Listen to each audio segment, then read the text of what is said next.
वो वाइथरा अपने muted beast के ऊपर से कूद कर उन सोल्जर्स के ऊपर अटैक कर देता है और उन्हें वहीं पर खत्म कर देता है। उन्हें खत्म करने के बाद वो सोल्जर अपनी क्लॉक को लेकर आर्थर की तरफ बड़ी तेजी से अटैक करने के लिए बढ़ता है, लेकिन आर्थर जमीन पर पड़ी एक शॉट के ऊपर पैर मारता है, जिसकी वजह से वो शॉट जाकर उस वाइथरा के क्लॉ से लगती है, जिसकी वजह से उसका वो अटैक वहीं पर डिफ्लेक्ट हो जाता है। लेकिन वो वाइथरा वहीं नहीं रुकता, वो अपने क्लॉ से आर्थर के ऊपर अटैक करने लगता है, लेकिन आर्थर उस शॉट को कैच कर लेता है और उस शॉट के अंदर अपने माना को इम्ब्यूट करते साथ ही अपने शॉट को आगे कर देता है, जिसकी वजह से उस वाइथरा के क्लॉ का अटैक वहीं पर ब्लॉक हो जाता है। इसके साथ ही आर्थर उस शॉट के ऊपर हल्का सा दम लगाकर एक स्लैश लगाता है, जिसकी वजह से वो वाइथरा घिसटते हुए पीछे को हट जाता है। इसके साथ ही आर्थर अपने स्वॉर्ड के अंदर अपने फायर माना को इम्ब्यूट करता है और बड़ी तेजी से उस वाइथरा के करीब जाकर उसके पेट के ऊपर अपने स्वॉर्ड से एक स्लैश लगाता है। अटैक करने के बाद आर्थर थोड़ा शॉक हो जाता है, उसको महसूस होता है कि उसकी स्वॉर्ड किसी मेटल सी चीज के ऊपर टकराई है। आर्थर उस जगह पर जब देखता है तो वो पाता है कि जिस जगह पर उसने उस वाइथरा के ऊपर अटैक किया था वहां पर एक शील्ड बन गई होती है। इसी शील्ड ने आर्थर के उस अटैक को ब्लॉक कर रखा होता है। आर्थर को पता चल जाता है कि ये शील्ड कोई दूसरा ही बंदा मैनिपुलेट कर रहा है। पीछे घूमकर आर्थर जब देखता है तो वो पाता है कि दूर खड़ा एक बंदा इस शील्ड को मैनिपुलेट कर रहा होता है।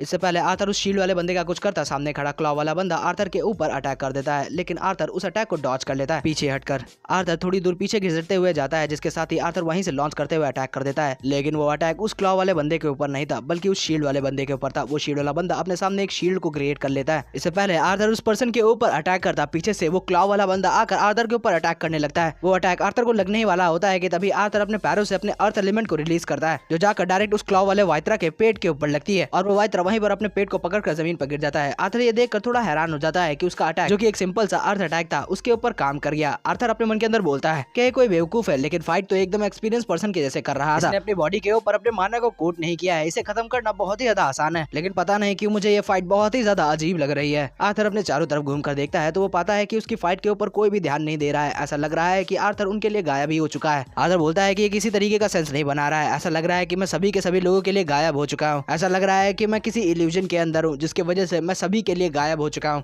केवल इन दोनों वाइथरास को छोड़कर। तभी क्लॉ शील्ड से बोलता है कि अपनी फुल बॉडी इनहैंसमेंट को यूज करो।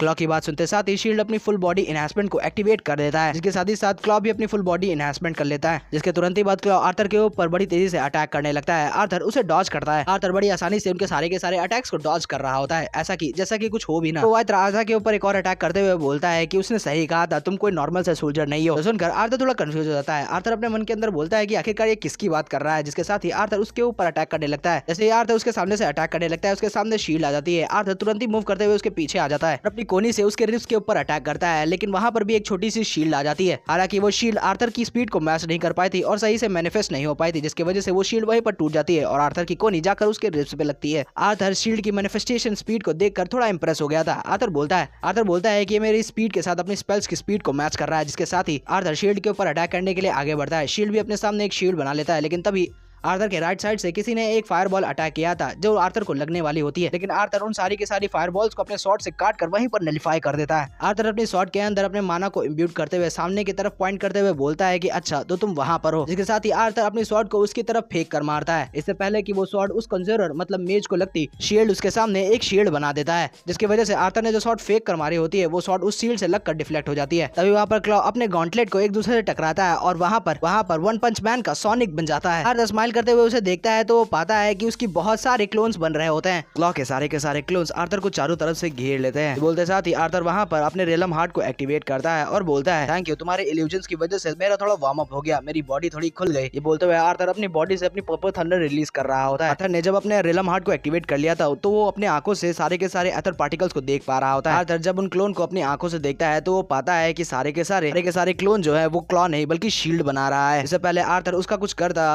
क्लॉ अपने सारे के सारे क्लोन को लेकर आर्थर के ऊपर अटैक कर देता है। दूर से जो कंजूरर था मतलब मेज जिसने आर्थर को इल्यूजन के अंदर फंसाया था, वो भी अपना एक बड़ा सा फायरबॉल बनाकर आर्थर के ऊपर छोड़ देता है। वहां पर जैसे ही वो क्लोन आर्थर के करीब पहुंचते हैं, आर्थर वहां पर अपनी पर्पल थंडर को एक्टिवेट करता है, की वजह से वो सारे के सारे क्लोन वहीं पर खत्म हो जाते हैं। आर्थर क्लॉ को उसकी गर्दन से पकड़ लेता है और जिस तरफ से फायरबॉल आ रही थी आर्थर उसी तरफ क्लॉ को फेंक देता है। क्लॉ उस फायरबॉल के चपेट में आ जाता है और वो फायरबॉल जाकर उसी को लगती है। हालांकि क्लॉ बहुत ही ज्यादा घायल हो जाता है, लेकिन उसकी जान नहीं गई होती अब तक। लेकिन तभी आर्थर अपनी उंगलियों के अंदर अपनी पर्पल थंडर को एक्यूमुलेट करने लगता है। आर्थर को अपनी पर्पल थंडर एक्यूमुलेट करता देख क्लॉ शील्ड से बोलता है कि वो मेज को प्रोटेक्ट करे, लेकिन इससे पहले शील्ड कुछ करता आर्थर अपनी पर्पल थंडर को क्लॉ के सीने के ऊपर मारता है, जो उसके सीने को चीर कर आर पार हो जाती है। आर्थर का अटैक वहीं नहीं रुकता, वो उस मेज की तरफ बढ़ता है। उसके सामने जो भी शील्ड आ रही थी वो उसको क्रैक करते हुए मेज तक पहुंच जाता है और वो मेज वहीं पर खत्म हो जाता है। उस मेज के मरते साथ ही आर्थर के आसपास जो इल्यूजनरी डोमेन बड़ी हुई होती है वो गायब हो जाती है उस शील्ड के गायब होते साथ ही कुछ वाइत्रास सोल्जर आर्थर के ऊपर अटैक कर देते हैं, लेकिन आर्थर अपनी स्वॉर्ड को समन करता है और उन सारे के सारे वाइत्रास को 2 पल में काटते हुए आगे को निकल जाता है। तभी आर्थर के ऊपर एक और पर्सन अपनी अर्थ एलिमेंट से अटैक करने लगता है, लेकिन आर्थर अपनी स्वॉर्ड को उसके आर पार घुसूड़ देता है। उस मेज के मरते साथ ही कोई पर्सन आर्थर के ऊपर अपने बड़े बड़े पत्थर फेंक मारता है, लेकिन आर्थर बड़ी आसानी से उन बड़ी बड़ी चट्टानों को छोटे छोटे पीसेस में काट देता है। आर्थर जैसे ही देखता है कि जिस पर्सन ने आर्थर के ऊपर उन चट्टानों से अटैक किया था, आर्थर तुरंत ही आसमान से छलांग लगाते हुए इस पर्सन की गर्दन को उसके धड़ से अलग कर देता है। आर्थर उसको मारकर नीचे आकर खड़ा ही हुआ होता है कि तभी आर्थर की नजर सिड्री के ऊपर पड़ती है। सिड्री वहां पर वाइत्रास के सोल्जर के साथ फाइट कर रही होती है, लेकिन तभी आर्थर सिड्री की तरफ देखकर बहुत ही ज्यादा घबरा जाता है। हमें दिखाया जाता है कि सिड्री के पीछे से एक वाइत्रा अपनी कुल्हाड़ी के साथ सिड्री के गले को उसके धड़ से अलग करने वाला होता है, लेकिन तभी सिड्री वहां पर उसके अटैक को झुक कर डॉज कर लेती है और उसकी रिब्स पर अपना एक घुसा देकर मारती है, जिसकी वजह से उसकी रिब्स वहीं पर चटक जाती हैं और वो वाइत्रा वहीं पर मर जाता है। सिड्री वहां पर उसके ऊपर पैर रखकर अपनी जीत को सेलिब्रेट करने लगती है और उस तरफ आर्थर उसको बुला रहा होता है। आर्थर सिड्री को बुला रहा होता है। सिड्री अपने मन के अंदर बोलती है कि आर्थर कुछ बोल रहा है, लेकिन मुझे कुछ सुनाई नहीं पड़ रहा। तभी सिड्री को महसूस होता है कि उसके पीछे कुछ आ रहा है। सिड्री पीछे घूमकर देखती है, लेकिन अब तक बहुत ही ज्यादा देर हो गई थी। एक फायर अटैक आकर बड़ी तेजी से सिड्री के सीने के आर पार हो जाता है। सिड्री वहीं पर जमीन पर गिर जाती है। जोना ने भी सिड्री की हालत देख ली होती है। सिड्री का नाम लेते हुए सिड्री के पास दौड़ते हुए आ जाता है। जोना सिड्री को अपने गोद में उठाकर वहीं पर रोने लगता है। इसी दौरान कुछ वाइत्रा सोल्जर मौका पाकर जोना के ऊपर अटैक करने लगते हैं, लेकिन तभी वहां पर आर्थर आ जाता है। आर्थर अपने एक ही स्लैश के अंदर दोनों के दोनों वाइत्रा सोल्जर्स को एक ही बार में खत्म कर देता है। जोना वहीं पर फूट फूट कर रो ही रहा होता है कि तभी आर्थर जोना के कॉलर को पकड़कर वहीं पर उसे झंझोड़ देता है। आर्थर जोना के ऊपर गुस्सा करते हुए बोलता है कि आखिरकार तुम यहाँ पर कर क्या रहे हो? क्या तुम मरना चाहते हो? ये बैटलफील्ड के बीच में आखिरकार तुम कर क्या रहे हो? लेकिन उससे जोना को कुछ फर्क ही नहीं पड़ता। जोना रोते हुए बोलता है कि सिड्री हौसला रखो, तुम्हें कुछ भी नहीं हुआ है। जोना वहां पर सिड्री से बात करने की कोशिश ही कर रहा होता है कि तभी एक एरो जोना की तरफ बड़ी तेजी से बढ़ता है, लेकिन समय रहते हैं आर्थर उस तीर को अपने स्वॉर्ड के साथ ब्लॉक कर लेता है। आर्थर जोना से दूर हटते हुए अपने मन के अंदर बोलता है कि ये बहुत ही ज्यादा यूजलेस है, ऐसे बंदे के ऊपर अपने टाइम को वेस्ट करना जो खुद ही अपना ख्याल ना रख सके। जो जा चुका है वो जा चुका है, अब उसे अकेला भी छोड़ दो। तभी आर्थर के दिमाग के अंदर जोना और सिड्री की मेमोरीज याद आने लगती हैं, जिसे याद कर आर्थर भी थोड़ा कमजोर पड़ जाता है। आर्थर तुरंत ही जोना के गर्दन के ऊपर एक स्ट्राइक लगाता है, जिसकी वजह से जोना वहीं पर बेहोश हो जाता है। आर्थर सिड्री की बॉडी को अपने हाथ में उठा लेता है और जोना को अपने कंधे पर उठा लेता है। इसी बीच आर्थर के सामने से आर्थर के ऊपर तीरों की बारिश हो रही होती है और कुछ वाइत्रा भी आर्थर के ऊपर अटैक करने के लिए आ रहे होते हैं, लेकिन आर्थर नहीं रुकता। आर्थर अपनी वाइंड एलिमेंट से अपनी पूरी की पूरी बॉडी को घेर लेता है और सामने की तरफ दौड़ना चालू कर देता है। आर्थर के सामने आ रहे जो भी लोग थे वो उसके वाइड एलिमेंट से रिफ्लेक्ट होकर दूर दूर जाकर गिर रहे थे। तभी सामने से कुछ वाइत्रा सोल्जर आर्थर को रोकने के लिए उसके ऊपर एरोस शूट कर देते हैं, लेकिन आर्थर बहुत ही ज्यादा तेजी से सारे के सारे एरोस को डॉज कर लेता है। इसी बीच आर्थर के एक एरो बहुत ही ज्यादा करीब पहुंच जाता है और उसके लग जाता है। उन लोगों के वहां पर लगातार एरो शूट करने की वजह से वहां पर बहुत ही ज्यादा धुंध बन जाती है। धुंध छटती है और हमें दिखाया जाता है कि आर्थर ने उस एरो को अपने मुंह से रोक लिया होता है। वो सारे के सारे वाइत्रा सोल्जर ये देखकर बहुत ज्यादा हैरान हो जाते हैं। वो कहते हैं कि आखिरकार ये पॉसिबल ही कैसे है। यहीं से सीन चेंज होकर कैंप पर मैडम आस्त्रा के ऊपर आता है, जो जड़ी बूटियों को बना रही होती हैं घायल सोल्जर्स के घाव पर लगाने के लिए। तभी वहां पर आर्थर आ जाता है। आर्थर वहां पर सही सलामत जोना को कैंप तक लेकर आ गया था, लेकिन सिड्री का कुछ नहीं कहा जा सकता। आर्थर वहां पर जोना और सिड्री को मैडम आस्त्रा के पास लिटाकर वहीं से जाने लगता है। तभी वहां पर जोना आर्थर के पैर को पकड़ लेता है। जोना बोलता है कि आखिरकार तुमने उसे बचाया क्यों नहीं? इस तरीके से तुमने मुझे बचाया था।